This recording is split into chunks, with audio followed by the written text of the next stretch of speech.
Bien, entonces sabiendo que persona.prototype, que el objeto prototipo de persona.prototype es object.prototype, podemos concluir que Juanito hereda de persona.prototype, pero como persona.prototype a su vez hereda de object.prototype, pues se puede decir que Juanito hereda de persona.prototype y también de object.prototype. Por consecuencia, podemos decir que Juanito es del tipo persona y del tipo object. Acuérdate que se dice del tipo como se llame la función constructora. Entonces, fíjate, vamos a comprobarlos para que no te estoy mintiendo.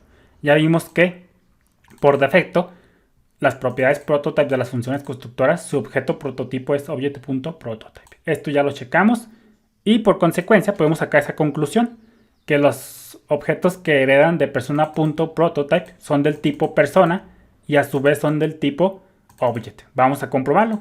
Fíjate, vamos a ponerle por acá. Vamos a limpiar esto. Y ya, bueno, pues ya checamos todo esto. Voy a comentar esto para que lo tengas como referencia, no lo voy a eliminar. Ya vimos que Juanito es su prototipo. Y ahora vamos a preguntarnos a ver si es cierto que vamos a hacer un console log. Nos preguntamos por esto. Y vamos a preguntarnos a ver si es del tipo object. Object. Guardamos. Recargamos. Y fíjate cómo efectivamente Juanito es a su vez del tipo object. Es lo que decíamos por acá. La herencia no tiene por qué ser directa. Si O hereda de un objeto, que a su vez es objeto, hereda de un objeto, que a su vez que hereda de C.prototype, la expresión seguirá siendo verdadera. Es lo que te decía por acá. Aquí Juanito, al saber que hereda de persona.prototype y que persona.prototype hereda de object.prototype, pues podemos decir que Juanito es del tipo persona y del tipo object. Y efectivamente, fíjate cómo en este punto Juanito ya nos preguntamos qué es del tipo persona, ya lo checamos, aquí nos dio true. Pues también siguiendo la cadena de prototipos, pues también es del tipo object.prototype. Fíjate cómo aquí dice object. Y entonces Juanito efectivamente es del tipo persona y a su vez es del tipo object. Aquí la herencia no está siendo directa, sino que aquí Juanito no hereda directamente de object.prototype, sino que antes pasa por persona.prototype. Pero como a su vez persona.prototype hereda de object.prototype, pues Juanito hereda todo lo que tiene desde Juanito para abajo. Entonces eso es lo que es la cadena de prototipos que ya vimos por acá. Dice, cuando se consulta una propiedad, esto ya lo vimos, la búsqueda se hace hacia arriba en la cadena de prototipos. Aquí, Juanito, pues ya vimos cómo funciona todo esto muy bien. Entonces, eso es lo que dice esta famosa nota, que la herencia no tiene por qué. La herencia no tiene por qué ser directa. Esto es parecido, esto es lo del polimorfismo en su máximo esplendor, que un objeto lo puedes tratar de diferentes tipos. Aquí Juanito es del tipo, lo puedes tratar como persona, pero también lo puedes tratar como object. Este es el polimorfismo en su máximo esplendor. Y como ya vimos, caso curioso, object.prototype es de los pocos objetos que ya no heredan de nada más. Ya su objeto prototipo apunta a null. Y fíjate, vamos a comprobarlo.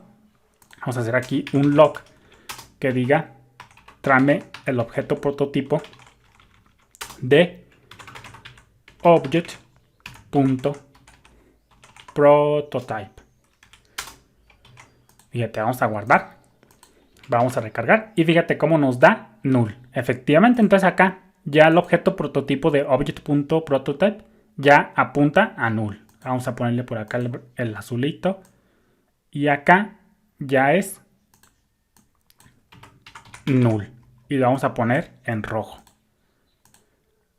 Vamos a ponerle por acá. Y ahí está. Entonces, por eso se dice que al final de cuentas se pudiera decir, aunque no es cierto, porque acuérdate que no se puede decir 100%, porque los prototipos se pueden cambiar en cualquier momento. Podemos decir que siempre sí o sí object.prototype está en la cadena de prototipos mucho más arriba.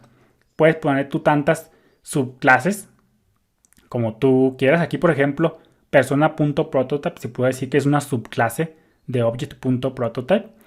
Y pues se puede decir que entonces, pues que en la cadena de prototipos de cualquier objeto, por defecto, object.prototype pues regularmente estará mucho más arriba en la cadena de prototipos. Y esto tiene sentido Y fíjate cómo ya todo se va haciendo poco a poco la luz. Ya poco a poco estamos viendo por qué vemos tanto aquí en JavaScript, en este caso un tipo de dato punto prototype.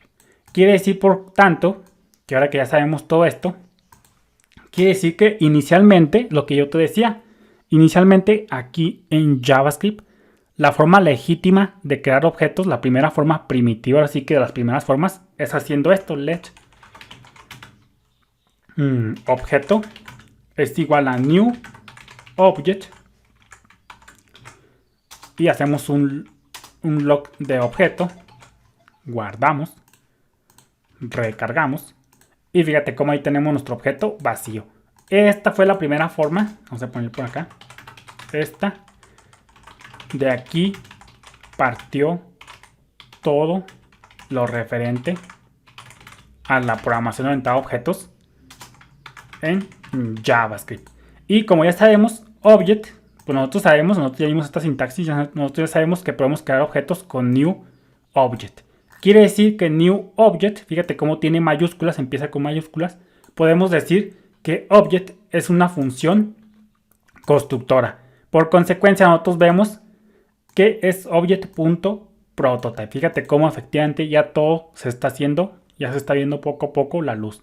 Tú siempre que veas object.prototype o siempre que veas un nombre de constructor .prototype, debes de saber que lo que está a la izquierda es sí o sí una función constructora. Por eso nosotros vimos, por ejemplo, function.prototype y entonces sabemos que function es una función constructora.